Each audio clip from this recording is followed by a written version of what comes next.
Okay, so when we tell someone that we've got two test drives open for them today, we've got a 5:15, a 5:45, and we ask them which one works better for them. It's going to shock you sometimes, but people actually say, oh, 5:15 works great. But they don't always do that. A lot of times they want more information, right? A lot of times they just say no. And I need to understand why they can't come in for their priority test drive, right? They inquired about our vehicle. And so certainly they need a test drive. And so if they just say no, I need to understand why, because I can't overcome no. But then I need to learn to say it would be irresponsible for a dealer to give you that information over the phone, because there is a lot of information that's irresponsible for a dealer to give over the phone. For example, trade value. See, we can estimate a trade value for a vehicle. We certainly can. In fact, there are lots of tools out there that can do that. Now remember, the average consumer has done about 19 hours of research, and Google says they visited 18.2 sources of information. And so they probably know about what their vehicle is worth. And so if they say, I'm not coming in until you tell me exactly what you're going to give me for my 2008 Ford Taurus.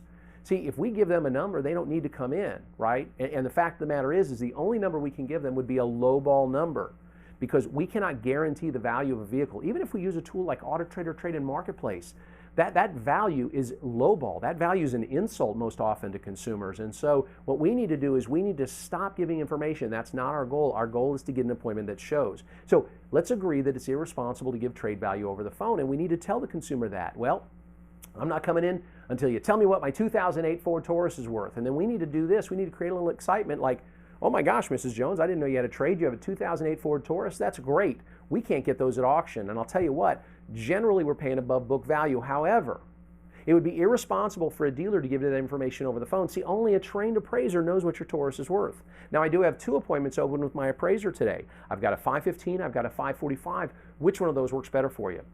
See, I'm going to overcome their objection in a way that frames the next step, which is to schedule the appointment. And I'm going to have discipline. So you have to have the discipline to come back to, I have two, whatever. I have two test drives open on that Camry today. I've got a 5:15, a 5:45, which works better for you. I've got two appointments open with my appraiser today. I've got a 4:45 and a 5:15, which one works better for you? How about this one, because you're going to get it. Well, I'm not coming in until you tell me what my interest rate's going to be. I'm an 800. Okay. So we know when they say they're an 800, they're referring to their credit score, but actually the only people who shout out that they're an 800 are the 645s, right? Anyway, let's do this.